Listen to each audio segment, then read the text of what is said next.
ಕನ್ನಡ ನೆನ್ಗೆ ಸ್ವಾಗತ. ನಾನು ಸುಪ್ರೀತಾ ಅಶ್ವಥ್. ಈಗ ಹೆಡ್ಲೈನ್ಸ್. ಬಾಂಗ್ಲಾ ಹಿಂದೂಗಳ ಮೇಲಿನ ಹಲ್ಲೆ ನಿಲ್ಲಬೇಕು, ಇಲ್ಲವಾದಲ್ಲಿ ಮುಂದಿನ ದಿನಗಳಲ್ಲಿ ಉಗ್ರ ಹೋರಾಟ. ಬಾಂಗ್ಲಾ ಸರ್ಕಾರಕ್ಕೆ ಜಿಲ್ಲಾಡಳಿತದ ಮೂಲಕ ಎಚ್ಚರಿಕೆ ನೀಡಿದ ಪ್ರತಿಭಟನಾಕಾರರು. ಅನೈತಿಕ ಸಂಬಂಧದ ಹಿನ್ನೆಲೆ ಪತಿಯನ್ನೇ ಸುಟ್ಟು ಹಾಕಿದ ಪತ್ನಿ. ಅರಕಲಗೂಡು ತಾಲೂಕಿನ ಕ್ಯಾತನಹಳ್ಳಿ ಗ್ರಾಮದಲ್ಲಿ ಘಟನೆ. ಪತ್ರಿಕಾಗೋಷ್ಠಿಯಲ್ಲಿ ಮೃತರ ತಾಯಿ ಗಂಭೀರ ಆರೋಪ. ಬಾಂಗ್ಲಾದೇಶದಲ್ಲಿ ಹಿಂದೂಗಳ ಮೇಲಿನ ನಿರಂತರ ದೌರ್ಜನ್ಯ ಖಂಡಿಸಿ ಬಳ್ಳಾರಿ ಸ್ವಯಂ ಪ್ರೇರಣೆ ಬಂದ್ಗೆ ಕರೆ. ಯಶಸ್ವಿಗೊಂಡ ಬಳ್ಳಾರಿ ದೇಶಭಕ್ತ ನಾಗರಿಕರ ವೇದಿಕೆಯಿಂದ ಕರೆ ನೀಡಿದ್ದ ಬಂದ್. ಬಾಂಗ್ಲಾ ಹಿಂದೂಗಳ ಮೇಲಿನ ಹಲ್ಲೆ ಖಂಡಿಸಿ ಹಿಂದೂ ಹಿತರಕ್ಷಣಾ ಸಮಿತಿ ವತಿಯಿಂದ ಹಾಸನದಲ್ಲಿ ಪ್ರತಿಭಟನೆ ನಡೆಸಲಾಯಿತು.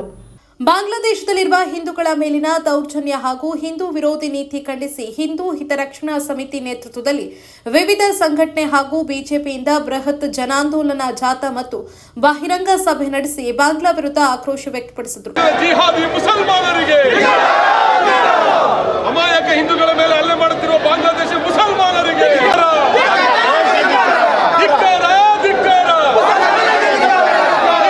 ಬಾಂಗ್ಲಾದೇಶ ಮುಸಲ್ಮಾನರಿಗೆ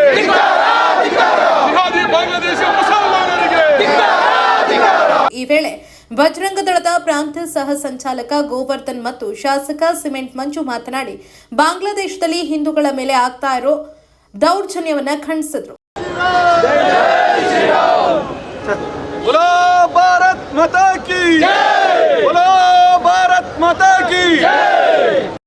ಅಕ್ರಮವಾಗಿ ನೆಲೆಸಿರ್ತಕ್ಕಂತಹ ಬಾಂಗ್ಲಾದ ನುಸುಳುಕೋರರಿಗೂ ಸಹ ತಲುಪಬೇಕು.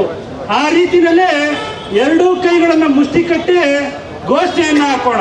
ಹೊರಗೆ ಬಂದಾಗ ನಾವೆಲ್ಲ ಹೇಳ್ಬೇಕಾಗಿರ್ತಕ್ಕಂಥದ್ದು ಒಂದೇ, ನನ್ನ ಧರ್ಮ ಇದ್ದರೆ ನನ್ನ ಜಾತಿ ಉಳಿತದೆ, ನನ್ನ ಧರ್ಮವೇ ಇಲ್ಲ ನನ್ನ ಜಾತಿ ಎಲ್ಲಿಂದ ಬಂತು. ಇದನ್ನೆಲ್ಲ ತುಂಬ ಚೆನ್ನಾಗಿ ನಾವೆಲ್ಲ ಅರ್ಥ ಮಾಡ್ಕೋಬೇಕು ಬಂಧುಗಳೇ. ಅದರಿಂದ ಹೇಳ್ತೇವೆ, ಇವತ್ತು ಏನು ಸಂತರನ್ನ ಬಾಂಗ್ಲಾದೇಶದಲ್ಲಿ ಬಹಳ ದಂಡನೆಗೆ ಗುರಿ ಮಾಡಿರ್ತಕ್ಕಂಥದ್ದು ಏನಿದೆ, ಇವತ್ತು ನಮ್ಮ ಭರತ ಖಂಡದಲ್ಲಿರ್ತಕ್ಕಂಥ ಎಲ್ಲ ಸಂತರು ಕೂಡ ಅವರ ಪರವಾಗಿ ನಿಂತು ಹೋರಾಟವನ್ನು ಮಾಡಿದರೆ ಮಾತ್ರ, ಹಾಗೂ ಎಲ್ಲ ಹಿಂದೂಗಳು ಕೂಡ ಒಂದಾದರೆ ಮಾತ್ರ ಅವರಿಗೆ ಬುದ್ಧಿ ಕಲಿಸಲಿಕ್ಕೆ ಸಾಧ್ಯ ಅಂತಕ್ಕಂತಹ ಮಾತನ್ನು ಈ ಸಂದರ್ಭದಲ್ಲಿ ಹೇಳಬೇಕಾಗ್ತದೆ.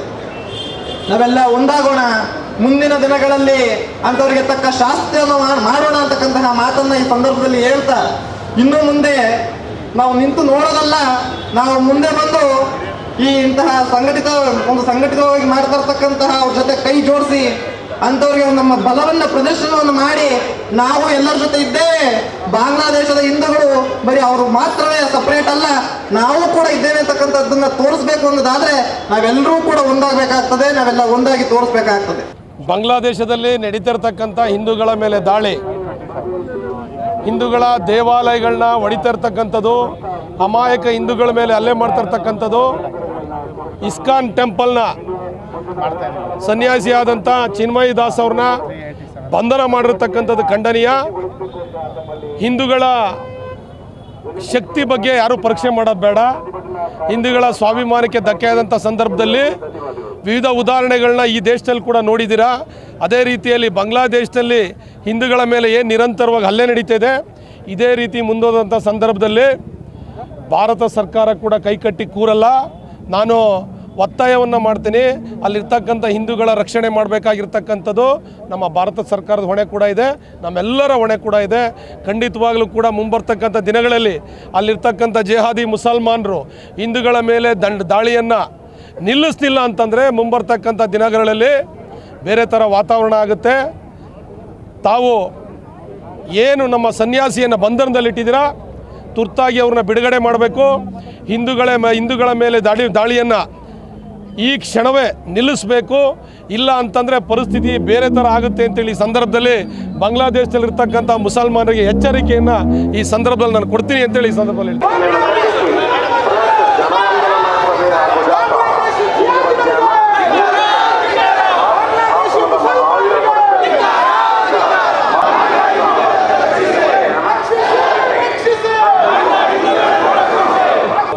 ಇವತ್ತು ನಾವು ದೇಶಾದ್ಯಂತ ನಮ್ಮ RSS ಸಂಘ ಪರಿವಾರದವರು ಇವತ್ತು ನಾವು ಹಿಂದೂ ಧರ್ಮನ ಉಳಿಸಬೇಕು, ಮುಸಲ್ಮಾನ್ ಧರ್ಮದಲ್ಲಿ ನಡೀತಾ ದೌರ್ಜನ್ಯವನ್ನು ತಡೆಗಟ್ಟಬೇಕು ಅಂತಂದೇಳಿ ನಾವು ಇವತ್ತಿನ ನಿರಂತರವಾಗಿ ಪ್ರತಿಯೊಂದು ಜಿಲ್ಲೆಯಲ್ಲೂ ಕೂಡ ನಾವು ಪ್ರತಿಭಟನೆಯನ್ನು ಮಾಡ್ತಾಯಿದ್ವಿ ನಾವಲ್ಲಿ.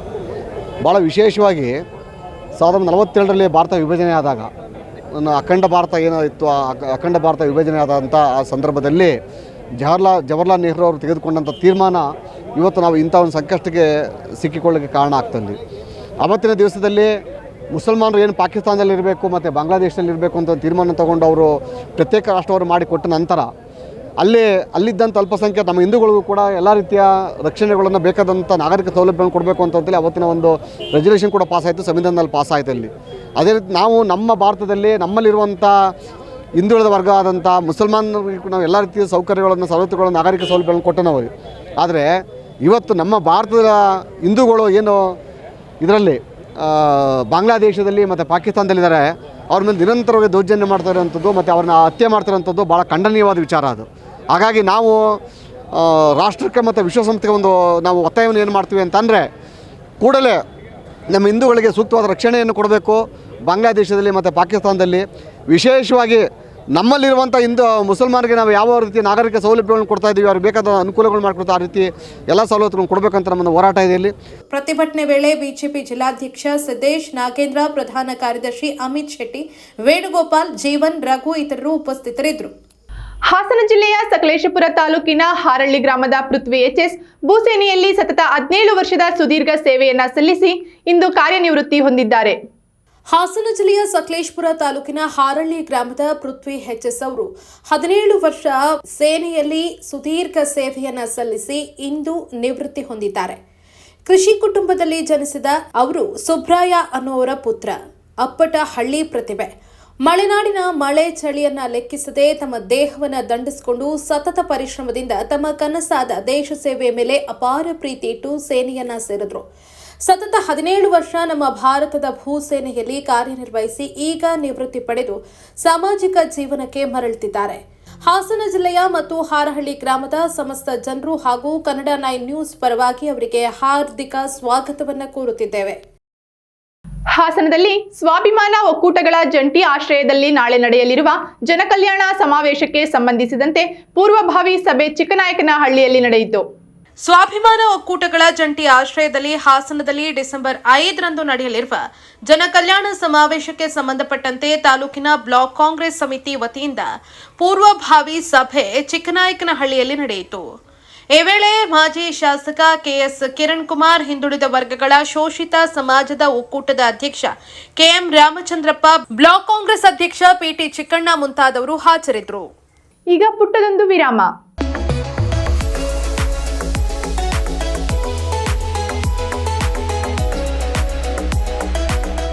ನೀವು ನಿಮ್ಮ ಫ್ಯಾಮಿಲಿ ಜೊತೆ ಅಥವಾ ಸ್ನೇಹಿತರ ಜೊತೆ ದುಬೈ ಟೂರ್ ಹೋಗೋ ಆಲೋಚನೆ ಇದೆಯಾ? ಸರಿಯಾದ ಮಾರ್ಗದರ್ಶಕರು ಸಿಗ್ತಿಲ್ವೇ? ಹಾಗಿದ್ರೆ ನಿಮ್ಗಿದೆ ಇಲ್ಲೊಂದು ಸುವರ್ಣ ಅವಕಾಶ.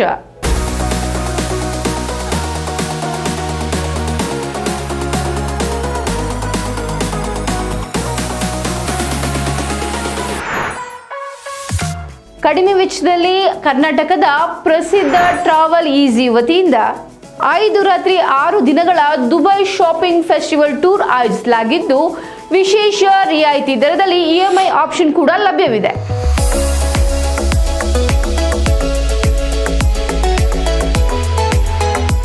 ಈ ಫೆಸ್ಟಿವಲ್ ಟೂರ್ನಲ್ಲಿ ನಿಮಗೆ 4 ಸ್ಟಾರ್ ಹೋಟೆಲ್ ಅಕಾಮಿಡೇಷನ್ಸ್, ಭಾರತೀಯ ಶೈಲಿಯ ಊಟ ತಿಂಡಿ ಹಾಗೂ ಫುಲ್ ಮಸ್ತ್ ಚಟುವಟಿಕೆಗಳಿಂದ ಕೂಡಿದ ಟೂರ್ ಇದಾಗಿದ್ದು, ಅನುಭವಿ ಗೈಡ್ ನಿಮ್ಮೊಂದಿಗೆ ಇರ್ತಾರೆ.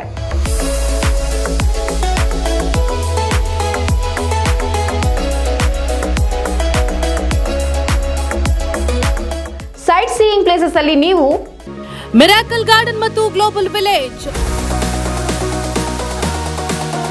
Burj Khalifa, fountain show and under water zoo at Dubai Mall, marine cruise with dinner, desert safari with belly dance, Abu Dhabi city tour with Hindu temple, Ferrari World, Dubai city tour with Dubai frame photo stop, future of museum ಹಾಗೂ ಇನ್ನು ಅನೇಕ ಪ್ರೇಕ್ಷಣೀಯ ಸ್ಥಳಗಳನ್ನ ನೋಡಬಹುದು, ಸುತ್ತಾಡಬಹುದು.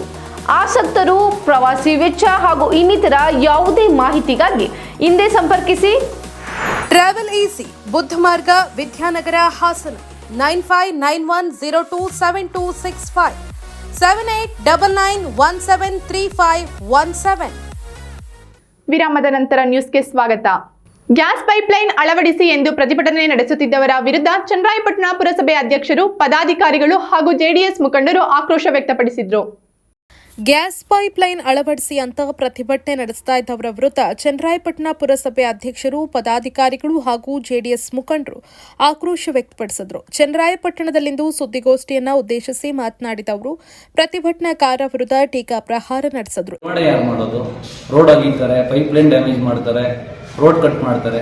ಅದಕ್ಕೆ ನಿರ್ದಿಷ್ಟವಾದಂಥ ಮುಂಗಡ ಹಣ ಕಟ್ಟಬೇಕು. ಅವರು ಅದನ್ನು ನಮ್ಮಲ್ಲಿ ಚರ್ಚಿಸಿ ಇದು ಮಾಡಬೇಕು. ನಂಜನಮೈಮರು ಆಪಾದನೆ ಮಾಡಿದ್ದಾರೆ, ಎಲ್ಲ ಕಟ್ಟಿದ್ದಾರೆ, ಅದು ಇಂಥದ್ದು ಸತ್ಯಕ್ಕೆ ದೂರವಾದಂಥ ಮಾತು.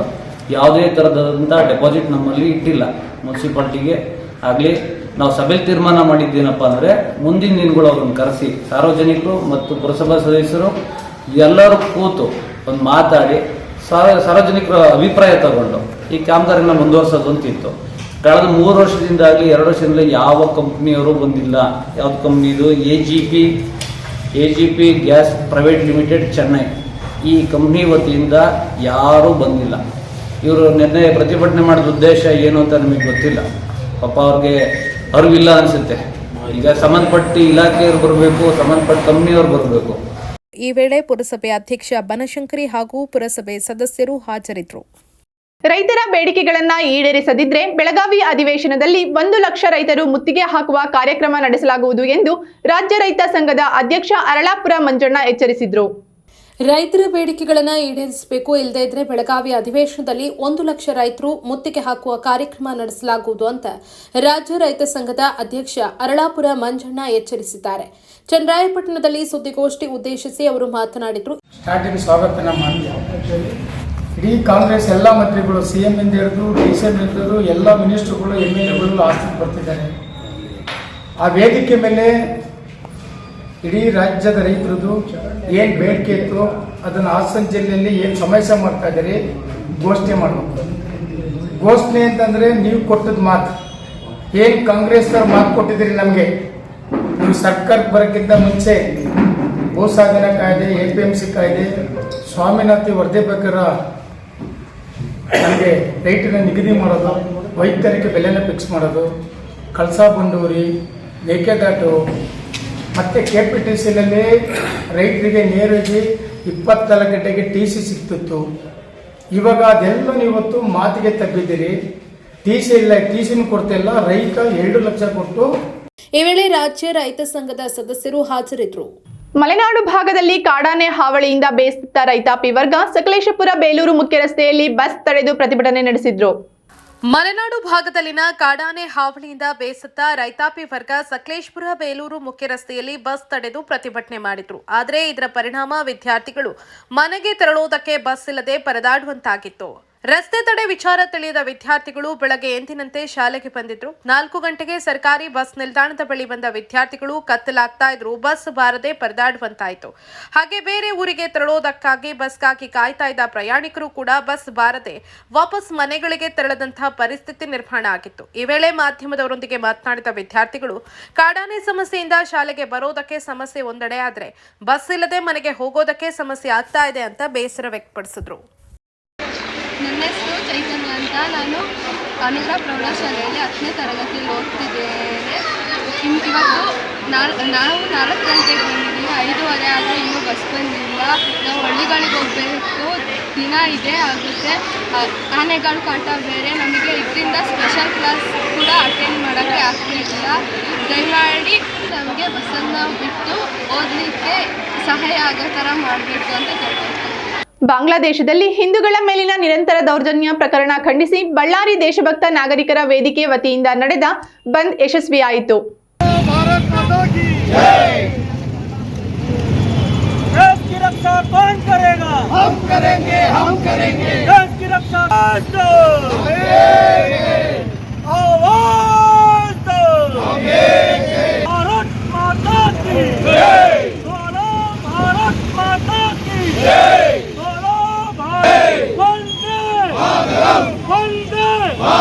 ಹಿಂದೂ ಧರ್ಮದ ರಕ್ಷಣೆ ಯಾರ ಹೊಣೆ? ಬೇಕೇ ಬೇಕು ನ್ಯಾಯ, ಬೇಕೇ ಬೇಕು ನ್ಯಾಯ.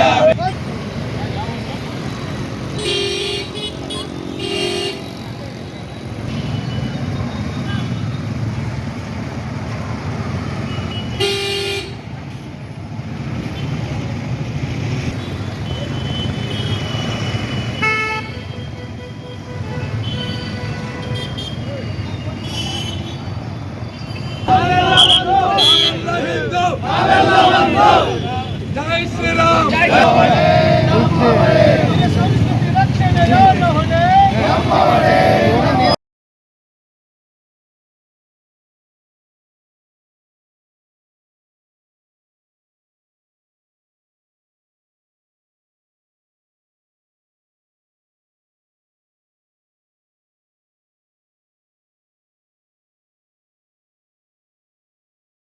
ಕರ್ನಾಟಕ ವಕ್ಫ್ ಭೂ ಕಬಳಿಕೆ ವಿರೋಧಿ ಜನಜಾಗೃತಿ ಹೋರಾಟ ತಂಡವು ದೆಹಲಿಯಲ್ಲಿಂದು ವಕ್ಫ್ ಕಾಯ್ದೆಯಿಂದಾಗುತ್ತಿರುವ ಭೂ ಕಬಳಿಕೆಯ ಅಧ್ಯಯನ ವರದಿಯ ಬಗ್ಗೆ ಮಾಹಿತಿ ನೀಡಿದರು.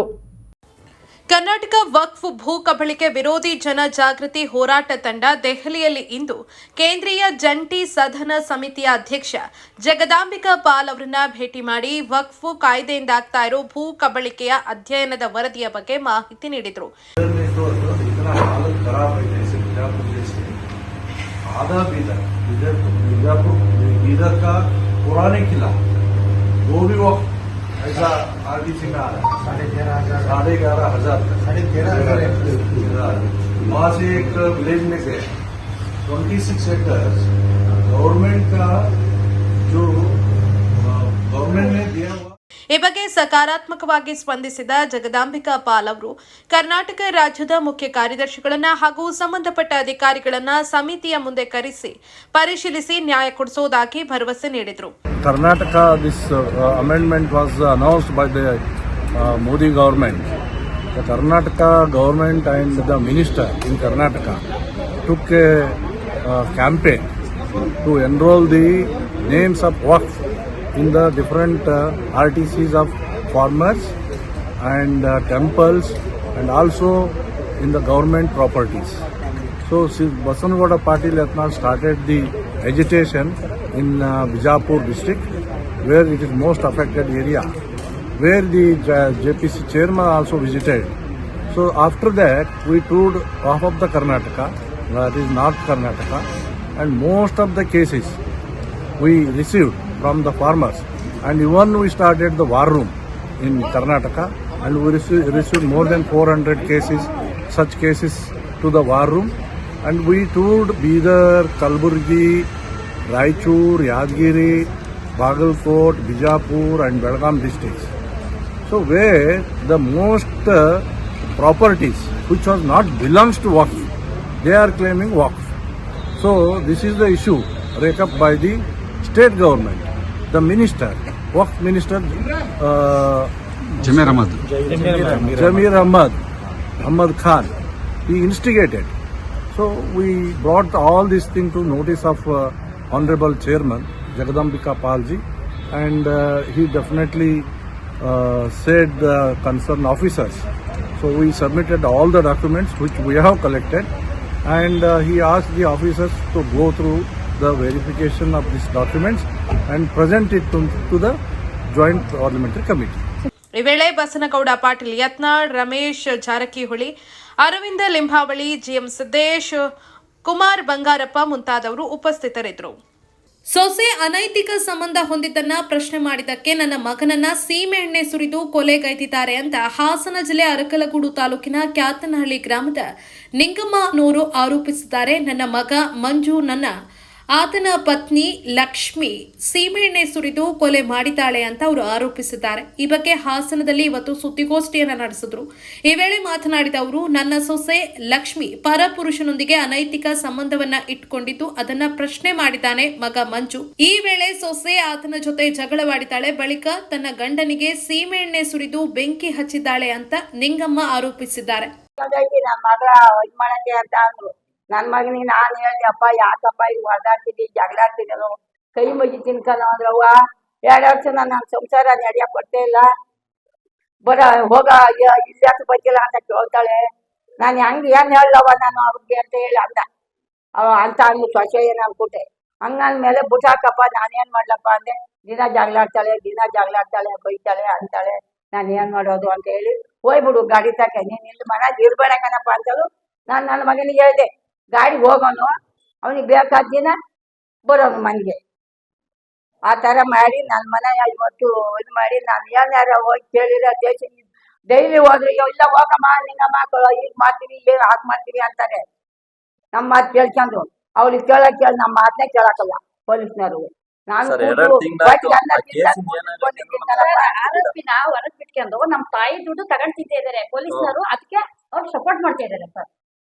ಮಕ್ಕಳನ್ನ ಕಳ್ಸೋ ಅನ್ನೋದಿಗೆ ನಾನು ಯಾರನ್ನೂ ಕಳ್ಸಲ್ಲ ಅಂತ ಹೇಳಿ ಅದಕ್ಕೆ ಜಗಳ ಆಗೈತೆ. ಅವ್ರೇನೋ ಚಪಾತಿ ಹಾಕಿದ್ರು ಅಂತೆ, ಅದರಲ್ಲಿ 3 ಏಟು ಹೊಡೆದವ್ರೆ. ನಮ್ಮ ಮಾವು ಹೊಡೆದಾಗ ಲಾಸ್ಟ್ನೇದ್ರಲ್ಲಿ ಏಟಾಯ್ತು, ಚುರುಕತ್ತು 3ನೇದು ನಾನು ತಿರ್ಸಿ ತಲೆ ಹೊಡೆದೆ ಅಂತ ಹೇಳಿದ್ರು. ಅದಾದ್ಮೇಲೆ ನೆಕ್ಸ್ಟು ಅವ್ರೇನೋ ಗೆಜ್ಜೆದಲ್ಲಿ ಎತ್ಕೊಂಡ್ರು. ಅದಾದ್ಮೇಲೆ ಕುಡ್ಲು ತಗೊಂಡು ನಮ್ಮ ಮಾವ ಹೊಡೆದೈತೆ, ಕೈ ಹೊಡೆದೈತೆ. ಅದಾದ್ಮೇಲೆ ಇವರು ಹಿಂಗೆ ಇದ್ರೆ ಹಿಂಗ್ ಮಾಡ್ತಿ ಹಂಗ್ ಮಾಡ್ತಿ ಹೇಳ್ಬಿಟ್ಟು ಕಳೆ ಹೊಡೆಯಕ್ಕೇನೋ ಪೆಟ್ರೋಲ್ ತಂದು ಇಟ್ಕೊಂಡಂತೆ ಮಿಷಿನಿಗೆ ಅಂತ ಹೇಳ್ಬಿಟ್ಟು ಅದು ಹೊರಗಡೆ ತಂದು ಪೆಟ್ರೋಲ್ ಹೋದು ಎರ್ಚಿದ್ರು. ಅದು ನಮ್ಮ ಮಾವ ಏನೋ ತಮಾಷೆಗೆ ಎರ್ತಾವಳೆ ಅಂತ ಹೇಳ್ಬಿಟ್ಟು ಸುಮ್ಮನೆ ಅದೇ ನಾನು ಇನ್ನು ಹೊರಗಡೆ ಬರುವ ಅನ್ನೋ ಹೊತ್ತಿಗೆ ತಮಾಷೆಗೆ ಎರ್ತಾವಳೆ ಅಂತ ಸುಮ್ಮನೆ ಅದೇ ಅಂತು. ಅದಾದ್ಮೇಲೆ ಒಂದ್ಸಲ ಎಲ್ಲ ಬಟ್ಟೆ ಬಿಚ್ಚಾಕಿತ್ತಂತೆ. ಆಮೇಲೆ ಲಾಸ್ಟ್ ಎಲ್ಲ ಬನಿ ನಿಂತಂತೆ, ಬನಿ ಎಲ್ಲ ಬಿಚ್ಚಾಕ್ತಿರ್ಬೇಕಾದ್ರೆ ಹಿಂದ್ಗಡೆಯಿಂದ ಮತ್ತೆ ಎರ್ಚಿ ಬೆಂಕಿ ಇಟ್ಬಿಟ್ಟು ಮತ್ತೆ ಹೊರಗಡೆ ಬಾಗ್ಲ ಹಾಕಿಬಿಟ್ಟಿರೋದು. 5 ನಿಮಿಷ ಆದ್ಮೇಲೆ ಮತ್ತೆ ನಮ್ಮ ಮಾವ ಬಡ್ಕೊಳ್ಳೋದು ನೋಡಿದ್ರೆ ಮತ್ತೆ ಅವರೇ ನೀರ್ ಹಾಕಿದಂತೆ. ನೀರ್ ಹಚ್ಬಿಟ್ಟು ಯಾರೋ ರಮೇಶನ ಅಂತ ಊರಲ್ಲಿ ರಮೇಶನ ಅಂತ ಇದ್ರಲ್ಲ ಅವರು, ಅವ್ರಿಗೆ ಫೋನ್ ಮಾಡಿ ಇದ್ರ ಹಿಂಗ್ ಆಗೈತೆ, ನಾನು ಬೆಂಕಿ ಇದ್ರಲ್ಲಿ ಜಗಳದಲ್ಲಿ ಎರ್ಚ್ಬಿಟ್ಟಿದೀನಿ, ಬನ್ನಿ ಆಸ್ಪತ್ರೆಗೆ ಕರ್ಕೋಣ ಅಂತ ಹೇಳಿ ಅರ್ಕೊಡು ಮಹೇಂದ್ರ ಮತ್ತೆ ರಮೇಶನ ಅಂತ ಹೇಳ್ಬಿಟ್ಟು ಅವ್ರು ಕರ್ಸ್ಕೊಂಡು ಅರ್ಕೊಡಿ ಕರ್ಕೊಂಬಂದಿದ್ರು. ನಾವು 1ನೇ ತಾರೀಕಿಂದ ನಾನು ಬೆಂಗಳೂರಲ್ಲಿ ವರ್ಕ್ ಮಾಡ್ತಿರೋದು. ಬೆಂಗಳೂರಿಂದ ಊರಿಗೆ ಬಂದೆ. ಅವತ್ತು ಊರಿಗೆ ಬಂದಾಗ ನಮ್ಮ ಮನೇಲಿ ಈ ತರ ಏನು ಗೊತ್ತಿರಲಿಲ್ಲ, ಈ ತರ ಮನೇಲಿ ಹಿಂಗ್ ಆಯ್ತು ನಿಮ್ಮ ಮಾವಿಗೆ ಅಂತ ಹೇಳಿದಾಗ ರಿಟರ್ನ್ ಈಗ ಹಾಸ್ಪಿಟಲ್ ಬಂದು ಹಾಸ್ಪಿಟಲ್ ಕರ್ಕೊಂಡ್ ಬಂದ್ರೆ ಅಂದ್ರೆ ನಾವು 10 ಬಂದು ಒಂದಾದ್ಮೇಲೆ ಅಡ್ಮಿಟ್ ಮಾಡ್ಕೊಂಡಿದ್ರು. ಅದಾದ್ಮೇಲೆ ಅವ್ರಿಬ್ರು ಅಕ್ಕಪಕ್ಕ ಬೆಡ್ಡೆಲ್ಲ ಮನೆ ತಂದಿರಲ್ಲ, ಫುಲ್ ಎಲ್ಲ ಮೈಯೆಲ್ಲ ಎಲ್ಲ ಸುಟ್ಟೋಗ್ಬಿಟ್ಟಿತ್ತು. ಹಿಂಗ್ ಕೇಳಿದಾಗ ಈಗ ಅವ್ರನ್ನೇ ಕೇಳೋ ಮಾಡಿದ್ದವಳೆ ನ್ಯಾಯ ಕೇಳೋ ಹಂಗೆ ಅಂತ ಹೇಳ್ತಿದ್ರು ನಮ್ಮ ಮಾವ. ಅವಳು ಅದಕ್ಕಾಗಿ ಕುಸ್ತಿ ಬಿದ್ರು. ನಮ್ಮ ಅತ್ತೆ ನಮ್ ಕೂಡ ಜಗಳಕ್ಕೆ ಬಂದ್ರು. ಅದಾದ್ಮೇಲೆ ವಾಡಿ ಶಿಫ್ಟ್ ಮಾಡಿದ್ರು. ಮಾಡಿದ್ಮೇಲೆ ಒಂದ್ ದಿವಸ ನಾನೇ ನೋಡ್ಕೊಂಡಿದ್ದೆ ಮಾವನ್ನ. ನೋಡ್ಕೊಂಡು ಮತ್ತೆ ಎಲ್ಲ ಹೇಳ್ತಿಂಗೆ ಹಬ್ಬ ಭವಿಷ್ಯದಲ್ಲಿ ಈ ತರ ಆಯ್ತು ಅಂತ ಎಲ್ಲ ಹೇಳ್ತು. ಅದಾದ್ಮೇಲೆ ನಾವು ಅವ್ರನ್ನೇ ಈಗ ಅವತ್ತೇನು ಇದ್ ಮಾಡಕ್ ಹೋಗ್ಲಿಲ್ಲ, ಅವ್ರನ್ನೇ ಮತ್ತೆ ಬೆಂಗಳೂರಿಗೆ ನಾವು ಆಸ್ಪತ್ರೆಗೆ ಆಂಬುಲೆನ್ಸ್ ಮಾಡಿ ಕಳ್ಸಿಕೊಟ್ಟು 2ನೇ ತಾರೀಕು 3 ಗಂಟೆಲಿ ಕಳ್ಸಿಕೊಟ್ಟಿದ್ರು. 3ನೇ ತಾರೀಕು ಮತ್ತೆ 11:30 ಡೆತ್ ಆಗಿದ್ರೆ ನಮ್ಮ 4ನೇ ತಾರೀಕು ಕಂಪ್ಲೇಂಟ್ ಆಗಿದೆ ಸರ್. ಈಗ 2 ತಿಂಗಳಾಗಿದೆ ಕಂಪ್ಲೇಂಟ್ ಎಲ್ಲ FIR ಎಲ್ಲ ಆಗಿದೆ. ಬಟ್ ನಮಗ್ ನ್ಯಾಯ ಏನು ದೊರಕಿಲ್ಲ. ಇಷ್ಟ ದಿನ ಸಾಕ್ಷಿ ಇಲ್ಲ ಅಂತ ಹೇಳಿದ್ರು. ನಾವೆಲ್ಲ ಸಾಕ್ಷಿ ಇದೀವಿ. 5ನೇ ತಾರೀಕು ಹೊಸ ಇವರು ಕಾವೇರಿ ಮೇಡಮ್ ಮತ್ತೆ ಸಣ್ಣಗೌಡರು ಹೊಸ ಅರೆಸ್ಟ್ ಮಾಡಿ ಕರ್ಕೊಂಬಂದವ್ರು ಊರಲ್ಲ ಏನ್ ಹೇಳ್ತಾರೆ, ಅರೆಸ್ಟ್ ಮಾಡಿ ಜೈಲಲ್ಲಿ ಅವಳೆ ಅಂತ ಹೇಳ್ತಾರೆ. ಇವ್ರು ನೋಡಿದ್ರೆ ಒಡ್ರಳ್ಳಿ ಆರಾಮಾಗಿ ಅವಳವಳು ಕರ್ಕೊಂಬಂದವ್ರು ಅವತ್ತಿಲ್ಲ. ಬಾಡಿ ನೋಡಕ್ಕೂ ಬಂದಿಲ್ಲ, ಶವ ಸಂಸ್ಕಾರ ಮಾಡೋಕ್ಕೂ ಬಂದಿಲ್ಲ, ಏನಕ್ಕೂ ಬಂದಿಲ್ಲ. ಎಲ್ಲ ಮಾಡಿ ನಾವು ಕಾರ್ಯ 5 ಜನ ಹೆಣ್ಮಕ್ಳು ಮೊಮ್ಮಕ್ಳುಗಳು ಮಾಡಿರೋದು. ನಮ್ಮ ಮೊಮ್ಮಕ್ಳು ನಾವು ಮಾಡಿರೋದು. ಅವ್ರು ಯಾರು ನಮ್ಮ ಮಾವಂದ ಅವ್ರ ಗಂಡನ ಸಂಸ್ಕಾರ ಮಾಡಬೇಕು ಅಂತ ಬಂದಿಲ್ಲ, ಏನಕ್ಕೂ ಬಂದಿಲ್ಲ. ಇನ್ನು ಪತ್ರಿಕಾಗೋಷ್ಠಿ ವೇಳೆ ಸಹೋದರಿಯರಾದ ಪಾರ್ವತಿ, ರೇಣುಕಾ, ಸಾಕಮ್ಮ ಹಾಗೂ ಸಂಬಂಧಿಕರಾದ ಕುಮಾರ್ ಇತರರು ಉಪಸ್ಥಿತರಿದ್ದರು. ಈಗ ಮತ್ತೊಮ್ಮೆ ಹೆಡ್ಲೈನ್ಸ್. ಬಾಂಗ್ಲಾ ಹಿಂದೂಗಳ ಮೇಲಿನ ಹಲ್ಲೆ ನಿಲ್ಲಬೇಕು, ಇಲ್ಲವಾದಲ್ಲಿ ಮುಂದಿನ ದಿನಗಳಲ್ಲಿ ಉಗ್ರ ಹೋರಾಟ. ಬಾಂಗ್ಲಾ ಸರ್ಕಾರಕ್ಕೆ ಜಿಲ್ಲಾಡಳಿತದ ಮೂಲಕ ಎಚ್ಚರಿಕೆ ನೀಡಿದ ಪ್ರತಿಭಟನಾಕಾರರು. ಅನೈತಿಕ ಸಂಬಂಧದ ಹಿನ್ನೆಲೆ ಪತಿಯನ್ನೇ ಸುಟ್ಟು ಹಾಕಿದ ಪತ್ನಿ. ಅರಕಲಗೂಡು ತಾಲೂಕಿನ ಕ್ಯಾತನಹಳ್ಳಿ ಗ್ರಾಮದಲ್ಲಿ ಘಟನೆ. ಪತ್ರಿಕಾಗೋಷ್ಠಿಯಲ್ಲಿ ಮೃತರ ತಾಯಿ ಗಂಭೀರ ಆರೋಪ. ಬಾಂಗ್ಲಾದೇಶದಲ್ಲಿ ಹಿಂದೂಗಳ ಮೇಲಿನ ನಿರಂತರ ದೌರ್ಜನ್ಯ ಖಂಡಿಸಿ ಬಳ್ಳಾರಿ ಸ್ವಯಂ ಪ್ರೇರಣೆ ಬಂದ್ಗೆ ಕರೆ. ಯಶಸ್ವಿಗೊಂಡ ಬಳ್ಳಾರಿ ದೇಶಭಕ್ತ ನಾಗರಿಕರ ವೇದಿಕೆಯಿಂದ ಕರೆ ನೀಡಿದ ಬಂದ್. ನಿರಂತರ ಸುದ್ದಿಗಾಗಿ ನೋಡ್ತಾ ಇರಿ ಕನ್ನಡ 9, ಇದು ಕನ್ನಡಿಗರ ಕಣ್ಮಣಿ.